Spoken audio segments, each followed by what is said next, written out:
नमस्कार दोस्तों, आप सभी का स्वागत है मेरा यूट्यूब चैनल पर। इस वीडियो पर मैं आपको दिखाऊंगा सैमसंग गैलेक्सी A54। अगर आपके पास कोई डेड हैंडसेट आए तो आप उसको कैसे आसानी से रिसॉल्व कर पाएंगे। ये जो हैंडसेट है ये डेड है, तो मैं आपको स्टेप बाय स्टेप एक डायग्राम वाला सलूशन दिखाऊंगा। स्टेप बाय स्टेप आपको फॉलो करना है, और ये स्टेप अगर आपने पहले से ख़त्म तक फॉलो किए तो 100% आपका एक डेड हैंडसेट ऑन हो जाएगा। तो वीडियो को प्लीज़ स्किप मत कीजिए, पहले से ख़त्म तक ज़रूर देखिए ताकि परफेक्ट सोल्यूशन आपको मिल पाए। अगर फर्स्ट टाइम आप ये हैंडसेट खोल रहे हैं तो इसका जो गाम है ये चारों तरफ रहता है। इसका जो बैक डाला है इसको आपको फाइबर का है, लेकिन बहुत ही हार्ड ही है।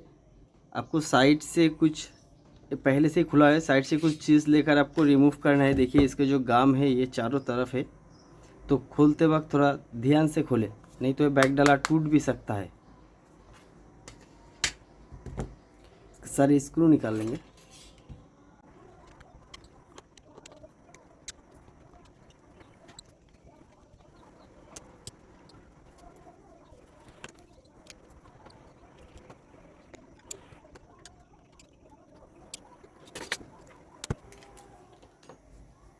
तो एक डेड हैंडसेट अगर आपके पास आए तो सबसे पहले तो आपको चेक करना है कि जो हैंडसेट आपके पास डेड आया है वो डेड किस वजह से हुआ है। लिक्विड डैमेज है, या मदरबोर्ड जल गया है, या शॉर्ट हो गया है। अगर लिक्विड डैमेज है तो खुद आपको सर्विस करके रिपेयर करना पड़ेगा। शॉर्ट है तो भी आपको खुद ही शॉर्ट ढूंढना पड़ेगा, क्योंकि वो शॉर्ट कहीं पर से भी हो सकता है, और लिक्विड डैमेज कहीं पर से भी प्रॉब्लम हो सकता है। लिक्विड डैमेज नहीं है, शॉर्ट नहीं है, ऐसे ही चलते चलते हैंडसेट बंद हो गया है, वोल्टेज नहीं जा रहा है, तो ये स्टेप आपका 100% काम आएगा। सबसे पहले तो आपको चार्जर डालना है, उसके बाद वॉल्यूम अप डाउन और पावर को 7 से 8 सेकंड तक पकड़ के रखना है। देखना है कि आपका जो हैंडसेट है वो वाइब्रेट हो रहा है कि नहीं। अगर वाइब्रेट हो रहा है तो मदरबोर्ड ऑन है, कहीं ना कहीं से डिस्प्ले ख़राब हो गया है। और इसका जो एमोलेड डिस्प्ले है अगर थोड़ा सा भी टूट जाए तो लाइट नहीं आएगा। उसके बाद आपको चार्जर डालकर चेक करना है। ये जो कॉन-टू-कॉन FPCB केबल देख रहे हैं आप, इस केबल के दोनों तरफ आपका वोल्टेज आएगा। जो चार्जिंग का वोल्टेज है वो आपका प्रॉपर आएगा। अगर नहीं आया है तो कहीं ना कहीं साफ बोर्ड या कॉन-टू-कॉन से दिक्कत है, इसको चेंज करके चेक कीजिए। अगर आपके पास पावर सप्लाई है तो डायरेक्ट पावर सप्लाई डालकर बैटरी कनेक्टर पर ऑन करने की कोशिश कीजिए कि कितना वोल्टेज आपका आ रहा है।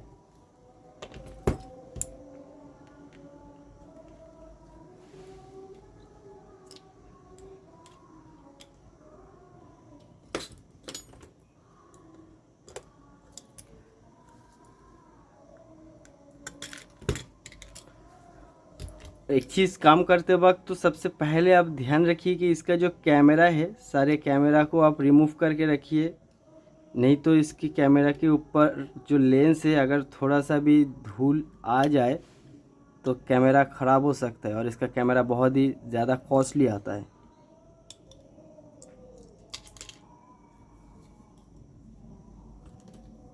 तो उसके बाद आपको देखना है कि जो बैटरी कनेक्टर है, बैटरी कनेक्टर पर वोल्टेज आ रहा है कि नहीं। अगर बैटरी कनेक्टर पर वोल्टेज नहीं आ रहा है तो आपको तुरंत चेक करना है कि जो पावर बटन है, पावर बटन में आपको वोल्टेज आना चाहिए। जब आप चार्जर डालेंगे तो चार्जर का वोल्टेज शो हो सकता है। अगर चार्जर नहीं डालेंगे तो 1.8 वोल्ट आपका पावर सेक्शन में शो होना चाहिए। अगर पावर बटन में कोई भी वोल्टेज नहीं आ रहा है तो आपको सीधे चेक करना है। ये जो शील्ड देख रहे हैं, शील्ड निकल कर इसके अंदर जो आईसी है, पावर आईसी, उसको चेक करना है। उसके पहले हम थोड़ा इस शील्ड को निकालेंगे।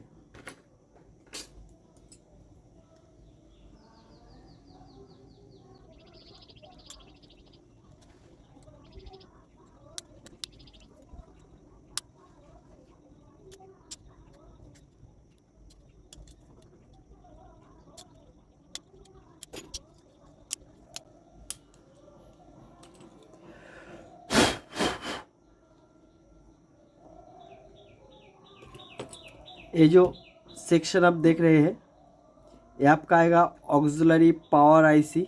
यानी कि आप डायरेक्ट चार्जिंग आईसी भी आप कह सकते हैं। डायरेक्ट वोल्टेज आने के, इस तरफ वोल्टेज आने के बाद आपका वोल्टेज आएगा इसके ऊपर आपको इनपुट वोल्टेज चेक करना है।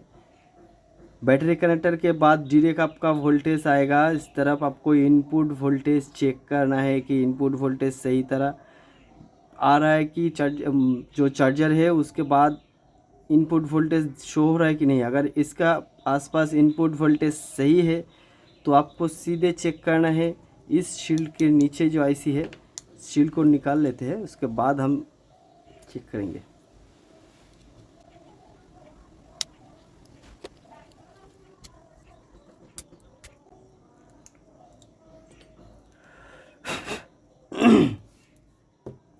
ये जो आईसी देख रहे हैं ये दोनों ही पावर आईसी है, पावर ये सुपरवाइजर है और ये मेन पावर आईसी है। तो इसके बाद ये जो आप ऑक्सिलरी पावर आईसी वोल्टेज जाने के बाद आपको चेक करना है ये जो आसपास जो जितने सारे कॉयल लगा हुआ है इसके पास आपको आउटपुट वोल्टेज चेक करना है, क्योंकि इसके बाद सीधे वोल्टेज आपके इस आईसी के अंदर आएगा, उसके बाद आईसी से वोल्टेज निकलेगा इसके ऊपर। तो इसके ऊपर आपको वोल्टेज चेक करना है। ये जो कॉयल है ज़्यादातर कॉयल के ऊपर आपका वोल्टेज आएगा 0.8, 0.9, 1.2 या 2.1। 2.1 तो सिर्फ ये जो कॉयल देख रहे हैं इसके ऊपर ही आसपास आएगा, कम या ज़्यादा। ये जो कॉयल देख रहे हैं इसके ऊपर आप 0.8, 0.9, 0.6, 0.2 ऐसे ही वोल्टेज आएगा। अगर आउटपुट वोल्टेज इसके ऊपर सब कुछ सही दिखा रहा है, आउटपुट वोल्टेज आ रहा है, तो उसके बाद आपको मेन पावर आईसी जो है मेन पावर आईसी के ऊपर चेक करना है। मेन पावर आईसी ऊपर भी ऐसे ही वोल्टेज आपको चेक करना है कि जो कॉयल है वोल्टेज प्रॉपर आउटपुट दिखा रहा है कि नहीं। अगर वोल्टेज आउटपुट नहीं दिखा रहा है तो आप इसका जो सारे कॉयल है इसके ऊपर आपको सोल्डर करना है। अगर इसके ऊपर भी आउटपुट वोल्टेज शो नहीं हो रहा है तो डायरेक्टली आपको इस आईसी के ऊपर काम करना है, इसको रिसोल्व करना है।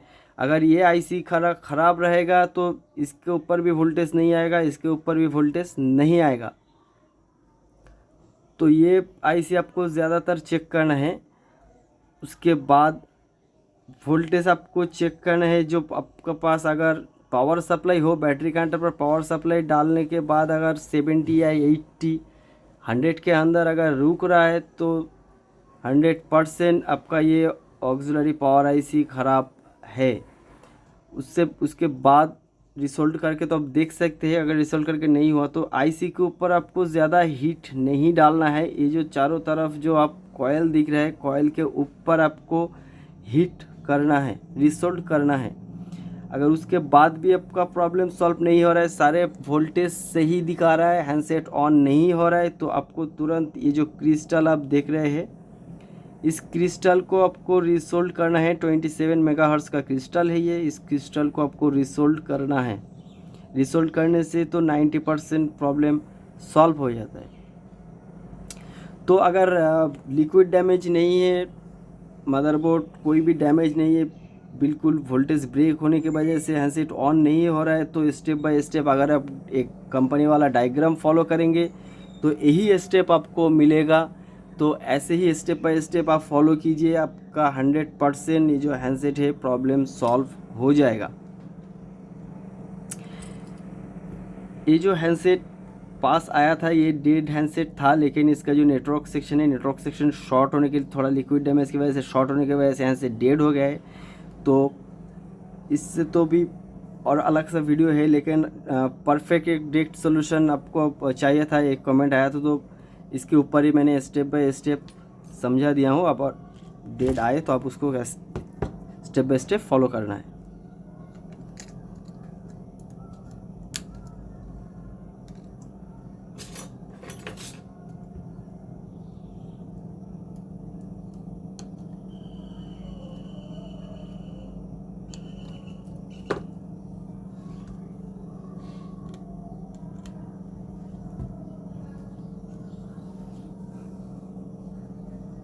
और ये वीडियो आपको कैसा लगा प्लीज़ मुझे कमेंट कीजिए। ऐसा रिलेटेड वीडियो और भी पाने के लिए चैनल को सब्सक्राइब कर दीजिए। और कोई भी मॉडल हो, आपको कोई भी सलूशन चाहिए तो प्लीज़ मेरा वीडियो पर कमेंट कर दीजिए। अच्छा लगा तो लाइक कर दीजिए, ज़्यादा से ज़्यादा अपने फ्रेंड के पास शेयर कर दीजिए।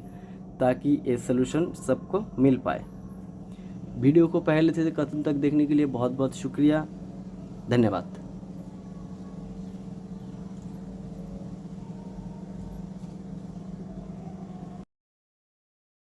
Like, comment, and subscribe.